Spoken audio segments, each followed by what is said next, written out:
What's up, nerds and nerdettes and we little nerdlings all? It's your buddy Big Johnny G. Two Gun Pixie presents Legendary Gaming. Yeah, fool around with that, future Big Johnny G. Try to make that fit in all right. I'm just effing with myself. Because I can. Anyway, I'm just in a good mood because everything was so easy to set up. From the unboxing, to getting the pieces down to the board, choosing the characters and the minis, it was nothing. So we're going to take a look at the rules. And if they're anything like the original rules, and I'm pretty sure they're going to be, we'll find out if I'm right or wrong, but I'm pretty sure they're going to be 100% the same, with the exception of effects and abilities for the characters, of course. But we'll see, because if it's like the first game, it's kind of easy to pick up. It's not a difficult game. The biggest part is, especially if you're playing 5 players in the 5th player shift mode, if you're playing that, then the hardest thing is just lying to everyone else and making them think that you're on their team. Otherwise, my guess before we get into this is the best advice for playing this game is know what your character can do. But let's see how right I am. Alright, enough of the banter. I'll see you all down at the table.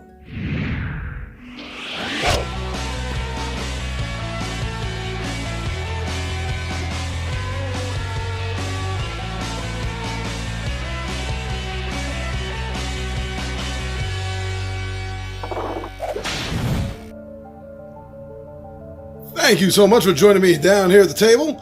So, we have the board set up. A little bit better arrangement I have this time, I think, of making everything fit in. But I'm still sort of squeezing things in a little bit more than I would if this was a regular game and not something I was filming. Just trying to get everything in the camera good.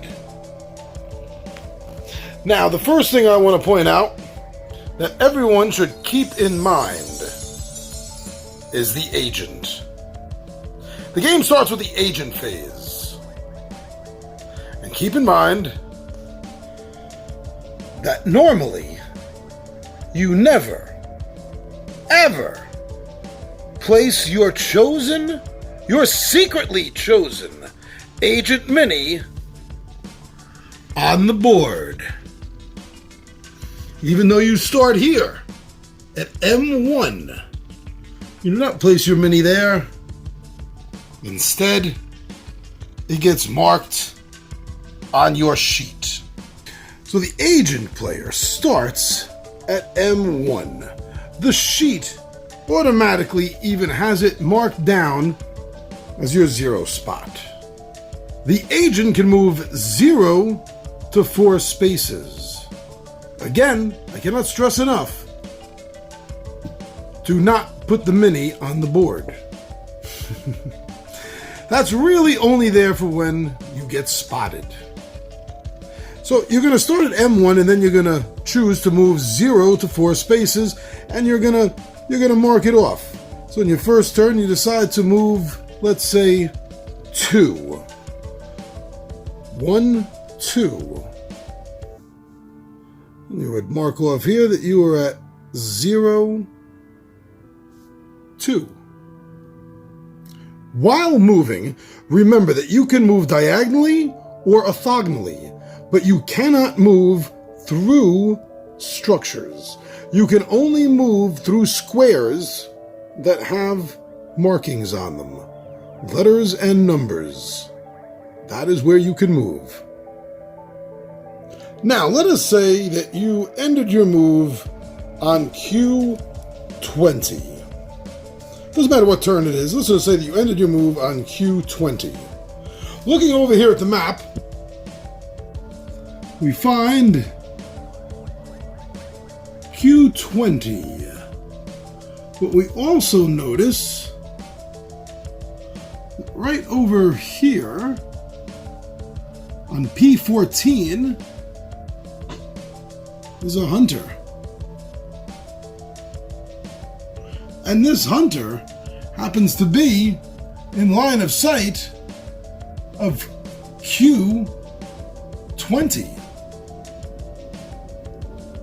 You are now visible. And you will take your token, visible, and you will put that on spot Q20 along with your figure. That is when your figure hits the board. When you've been spotted, when you are in line of sight. That's when the players see it, because that is also the first time they will know which agent you have chosen. If you did not end your move there, but you did move through the line of sight of a hunter, then you will put your token down, marking last seen. You will show them what they saw, so they know who they're after now, and they'll see where you were last seen. So that's the difference. Whether you end your move in line of sight, or whether it was just last seen. 1, 2, 3, 4. You were going over here, marked it on your sheet, but they saw you here, so they got to see who it is they're after. Before or after your movement, you can play a card. So perhaps in this situation, you decided to play Stealth Field before you moved. So according to this, you do not reveal this card. Until the start of your next turn, your agent is only visible if it is within 2 spaces of a hunter. Rotate this card 90 degrees to show that it has been used. So instead of revealing the card as it lies down in front of you, you're just going to knock it off to the side. And since this did not happen within 2 spaces, your agent would not have been seen. Keen-eyed players will notice 6 spots on the board that are highlighted, such as B11 here. Not only are they highlighted with light, but there is also a similar green light pointing to that spot. Now that is a supply cache. As I said, there are 6 of them located around the board. Now, if your agent starts their turn on, not adjacent to, on the supply cache, then they're able to draw an X on that supply cache spot, marking that it has been used, and they'll be able to draw a card from the supply deck. There are 6 cards in the supply deck, so there will end up being 1, literally, for each location. There are 2 of each type, such as Flare. Reveal this card and choose a hunter within 4 spaces of your agent. Choose a direction, north, south, east, or west. The chosen hunter only has vision in the chosen direction until the beginning of their next turn. So there's 2 of those. There's 2 medkits. Reveal this card at the start of your turn and restore 1 hit point. You may only move up to 2 spaces this turn. And the last item that there is 2 of, you may find 1 of, is the Portable Barrier. Reveal this card and place the barrier token on the board within 3 spaces of your location. The barrier is treated as a structure. When a hunter ends his move adjacent to the barrier, remove the barrier token.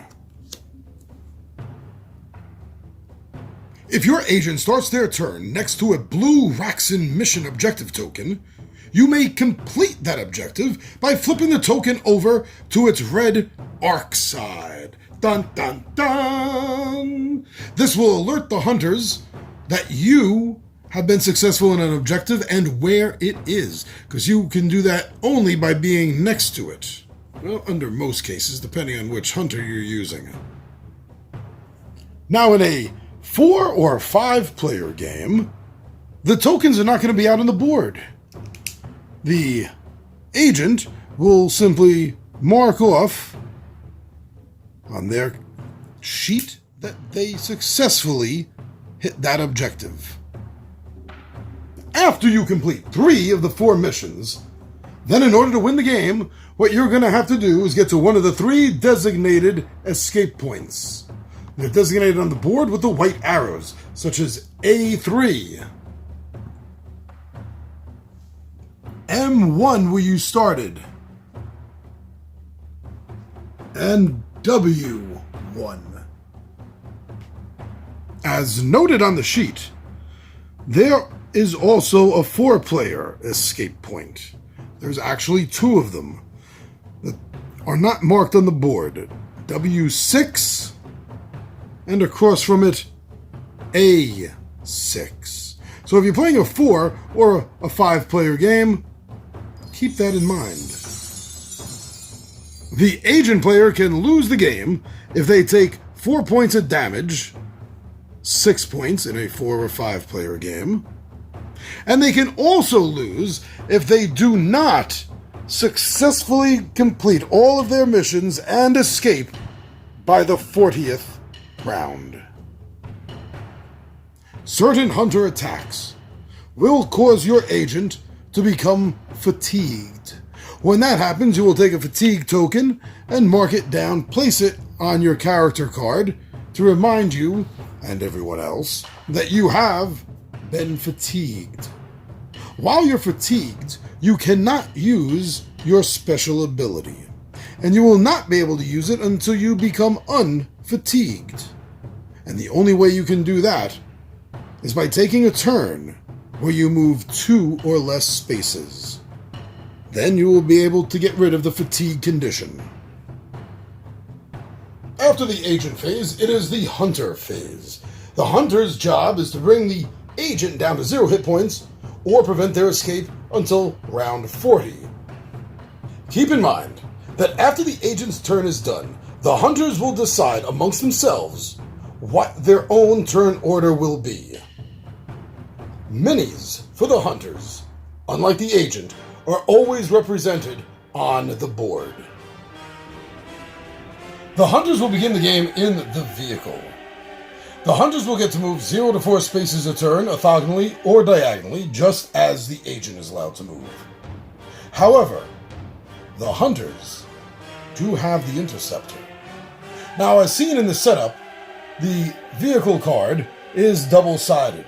The interceptor here, which is new, and on the other side, it has the tracer from the first game. Now remember that in a 3-player game, the vehicle will start at K17, while if this was a 4 or 5-player game, it would start here at K24. We have a faux setup with 3 hunters, so the car will be starting here at K24. If a hunter does start their turn in the vehicle, then they have the option of moving the vehicle instead of themselves. Now keep in mind that whenever a hunter enters or exits a vehicle, it will end their turn. So, as I said, if you start the turn inside the vehicle, then you will be able to use the vehicle's movement. In this case, the interceptor has a 12 movement, showing that all 3 of the hunters and the dog are in the car. Let us say they move the car 1, 2, 3, 4, 5, 6, and then the judge decides to get out. That will end that hunter's turn. There's still 6 movement left for the vehicle and 2 more hunters. It could continue 1, 2, 3, 4, and let out the Watcher. And then another 1, 2, and either the tracker can get out with his dog or stay in the vehicle. That's their choice. The vehicle, either one, it doesn't matter, they are only able to travel on the roads, and the roads are noted with the dashed line that runs down them. These you can drive on. You cannot take the vehicle off of the road, though, into these areas. Ta-da! While moving, both agents and hunters can freely move through or onto the spot with the vehicle. That will put hunters into the vehicle itself, putting them off the board, so to speak, onto the vehicle card. The vehicle itself does not block line of sight, and hunters can still use their abilities while in the vehicle. Hunters in the vehicle have the luxury of not being able to be attacked. Hunters cannot be stunned while in the vehicle either. And although there are only 4 spots that are depicted on the vehicle itself, that is by no means a limit, because there is no limit to the amount of occupants that are in the vehicle. At the end of the hunter's move, let's say 1, 2, 3, 4, the agent player will have to either declare clear if the hunter is not within line of sight of that agent, or they will have to put down a visible and reveal themselves if they have not already. And keep in mind, line of sight is only checked for at the end of the hunter's move. At this point now, the hunter has the option to attack. And the way the hunter attacks is the player will roll a 6-sided die. Oh, good. If it comes up a 6, they get to roll again, and they get to keep doing it no matter how many 6s come up in a row. A 6 and a 1 is a 7. And that would mean that my hunter could successfully hit the agent 7 spaces away. This example is 2, so the agent would take 1 damage. Now, if the hunter was coming out from here and saw the agent down here, 1, 2, 3, 4, 5, 6, 7, that would just fall short, and the agent would take no damage. Correction. I almost forgot. A roll of a 1. This is doubly important. It came up a 6, and now a 1. Although a 6 is always going to give you another roll to get a potential hit, a 1 is always a failure. So in this case, when the roll was over here, the 7 would have missed, because the 1 is always an automatic failure. While down here, if the roll had been 2, that would be 8. 1, 2, 3, 4, 5, 6, 7. That would just hit. If our hunter was over here in G8, that would miss. When trying to figure out line of sight for the hunters, remember that the length, the distance that they are looking is irrelevant. All that matters is if there's anything blocking their way. In this case, the judge is able to see the raven because it's on a straight path. No matter how far down the path the raven could be, all the way down to G27. Ooh.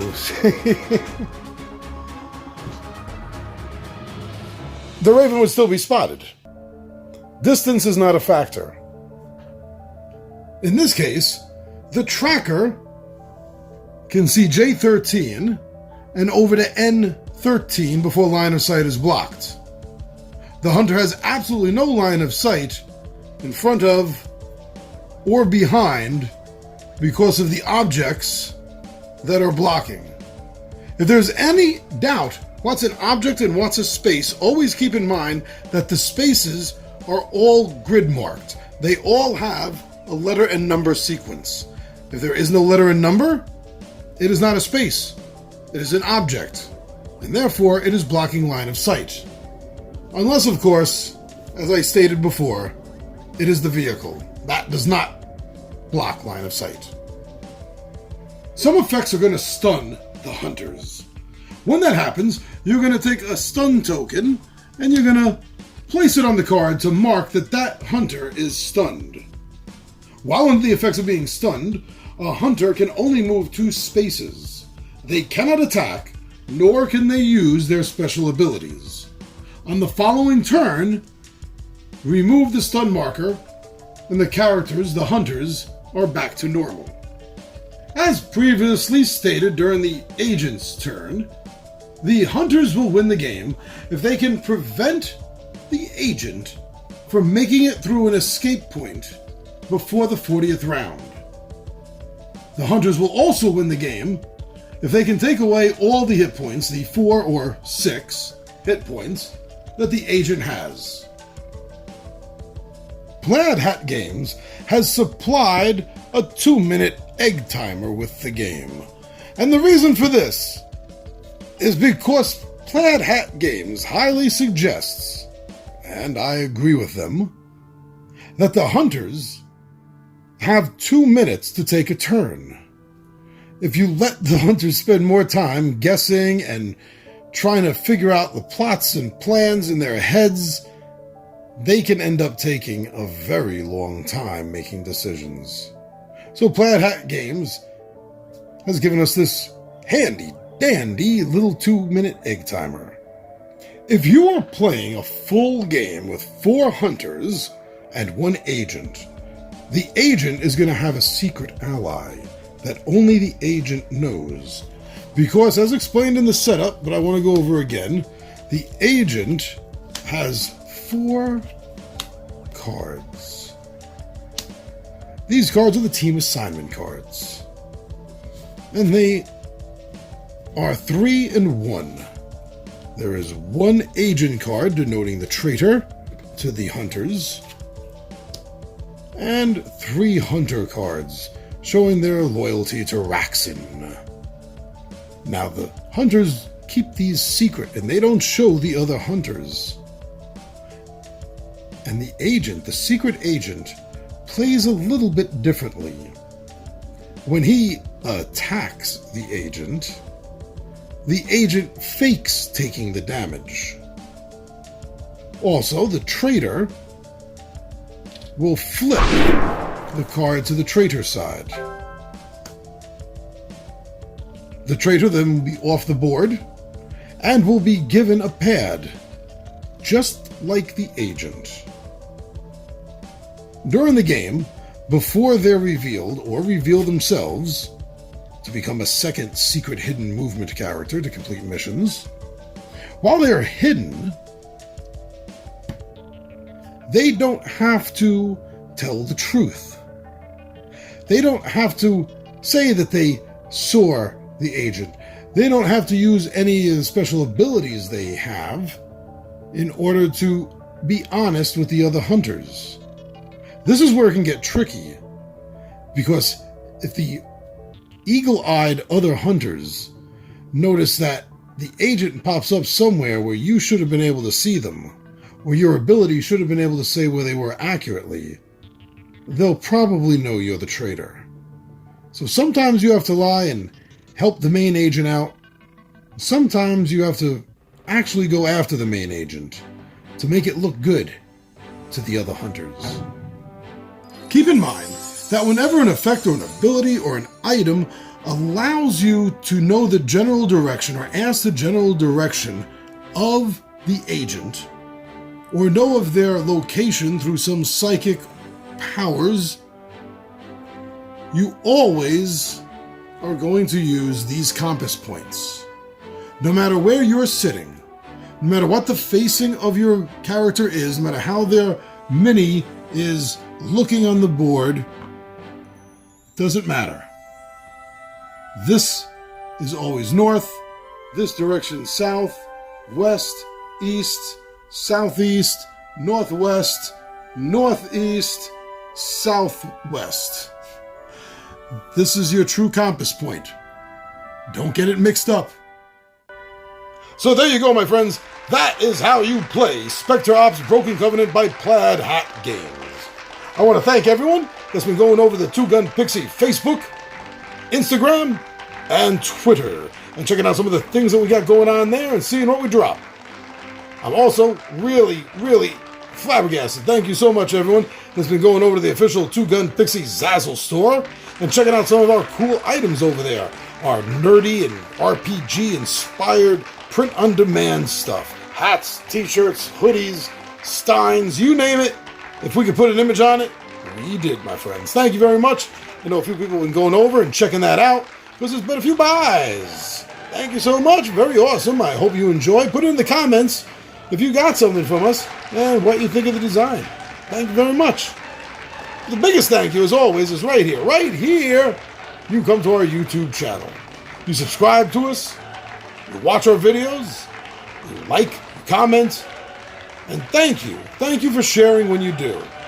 That is a great thank you. That is one of the best thank yous you can give to any content creator, not just me.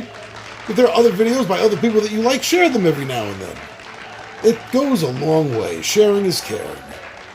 I'm your buddy Big Johnny G for Two Gun Pixie presents Legendary Gaming. And my friends, I am out of here.